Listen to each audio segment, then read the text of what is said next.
Hello दोस्तों, welcome to my YouTube channel Tech Helpans में आप सभी का स्वागत है एक बार फिर से। तो आप लोगों को यहाँ पर जैसे ही नोटिस आया हुआ है, यहाँ पर देख सकते हैं लिखा हुआ यूपी पुलिस कांस्टेबल एग्ज़ाम, क्या सीएम योगी ने यूपी पुलिस कांस्टेबल परीक्षा रद्द करने का आदेश दिया है। तो आप लोगों को कन्फर्म क्लियर कर बता देते हैं, क्योंकि यहाँ पर काफ़ी दिनों से जो है हमारा ट्विटर पर भी ट्रेंडिंग कर रहा है और सभी टीचर और स्टूडेंट मिलकर यहाँ पर ये मांग भी कर रहे हैं कि यहाँ पर जो हमारा पे एग्ज़ाम है वो फिर से कैंसिल करके फिर से अच्छे तरीके से होना चाहिए। ठीक है, तो इसमें जो 50 लाख भर्तियों की 50 लाख हमारा जो फॉर्म फिलअप किया गया था और इसमें से 48 लाख बच्चों ने एग्ज़ाम दिया है 17 और 18 फरवरी को। उसमें दोनों शिफ्टों के सेकेंड शिफ्ट का जो पेपर जो पहले ही टेलीग्राम पे और व्हाट्सएप पे वायरल हो चुका था, जिसकी वजह से यहाँ पर सभी लोगों ने जितने स्टूडेंट जो हैं जो अच्छे से मेहनत करके यहाँ पर एग्ज़ाम दिए हुए हैं उन लोग के लिए ये बहुत ही बेकार चीज़ है, क्योंकि यहाँ पर जो पेपर लीक हो चुका है तो उसमें वही कैंडिडेट जो हैं 150 में 150 क्वेश्चन करके आए हुए हैं जो बिल्कुल भी पढ़ाई नहीं किए हैं, केवल आंसर रट के चले गए हैं। ठीक है, और जो मेहनत करके बच्चा जा रहा है वहाँ पर दिया है एग्ज़ाम, वो सोच रहा था कि हमारा 120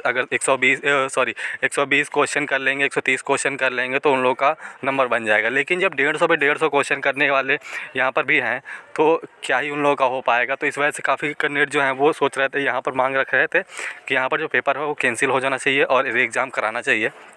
यहाँ पर कितना कुछ आज संज्ञान में लिया गया है, तो आप लोग को बता दें कि जो हमारा जांच कमेटी बैठाई गई है, तो इतना कुछ होने के बाद उन लोगों को भी ये लग रहा है गवर्नमेंट यूपीपीआरबी आयोग को कि यहाँ पर जो एग्ज़ाम है वो लीक नहीं हुआ है, ये बाद में किया गया है। ठीक है, तो यहाँ पर जो उसका टेलीग्राम पे देखिए, एक तो पहली बात तो ये है कि टेलीग्राम पे जब कोई चीज़ फॉरवर्ड की जाती है तो उसमें बहुत ही ज़्यादा मैनी फॉरवर्ड के वहाँ पर लिख के आता है। ठीक है, और ये चीज़ भी हो रहा था उसमें। और दूसरी चीज़ कि यहाँ पर वो टाइमिंग है, वो टाइमिंग यहाँ पर एग्ज़ाम से पहले का दिखाया जा रहा था, एग्ज़ाम से पहले का शो कर रहा था।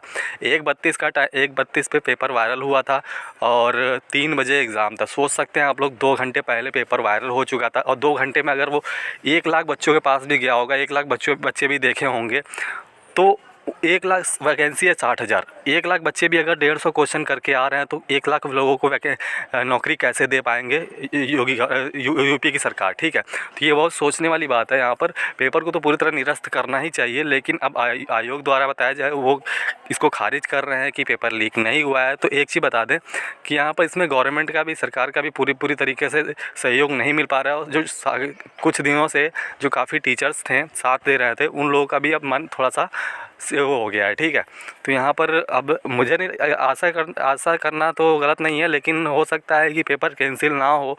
लेकिन एक चीज़ बता दें कि पेपर अगर कैंसिल नहीं होता है तो इन लोगों के लिए भी रिजल्ट बनाना बहुत ही मुश्किल हो जाएगा, क्योंकि वैकेंसी है 60,000 और पेपर अगर लीक हुआ है तो पेपर कई लोगों के पास पहुँचा होगा, और पेपर कई लोगों के पास पहुँचा होगा तो जाहिर सी बात है कि सभी क्वेश्चन सही करके आए होंगे। अब 60,000 वैकेंसी में कितने लोगों को नौकरी देते हैं ये तो आयोग द्वारा ही जारी किया जाएगा।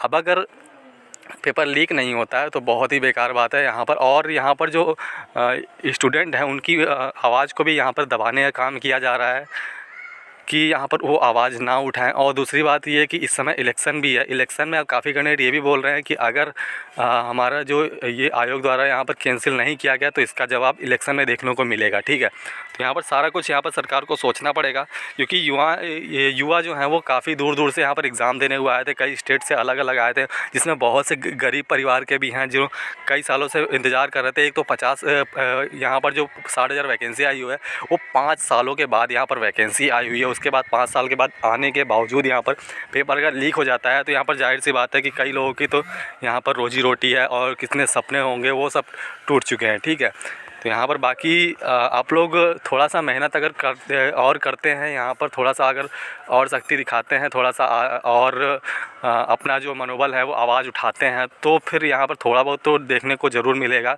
क्योंकि अभी जो धीरे धीरे आवाज़ अब 2-3 दिन के हो चुके हैं, 2-3 दिन तो आवाज़ थोड़ा स्लो हो गई है, जिसकी वजह से सरकार भी अब सोच रही है कि अब तो कोई फ़ायदा नहीं है वो करने से। लेकिन जाँच बैठाई गई है, अब जाँच में देखिए क्या कुछ पता चलता है। जाँच से तो कुछ फ़ायदा नहीं होने वाला मुझे लगता है जहाँ तक, क्योंकि जाँच में क्या होगा, 2-4 लोगों को पकड़े जाएंगे, 2-4। और इसमें ये देखिए एक चीज़ आदेश ये भी दे दिया गया है कि जो अफवाह फैला रहा है इन लोगों को अभी भी अफवाह लग रहा है। इतने साक्ष्य होने के बावजूद भी यहाँ पर सारा कुछ प्रूफ दिया जा रहा है टीचरों की तरफ से कि ये देखिए यहाँ पर टेलीग्राम पे इतने घंटे पहले यहाँ पर पेपर जो है वो लीक हो चुका था, तब भी अभी यूपीपीआरबी को अभी यहाँ पर वो भ्रम लग रहा है। और यहाँ पर जो अब अफवाह बोल रहे हैं कि जो ये पहला दावा कर रहा है उनको सबसे पहले अरेस्ट करेंगे। तो यहाँ पर बहुत ही गलत तरीके से लोकतंत्र लोकतंत्र का एक तरह से खिलवाड़ चल रहा है, और जब देखिए आगे क्या होता है।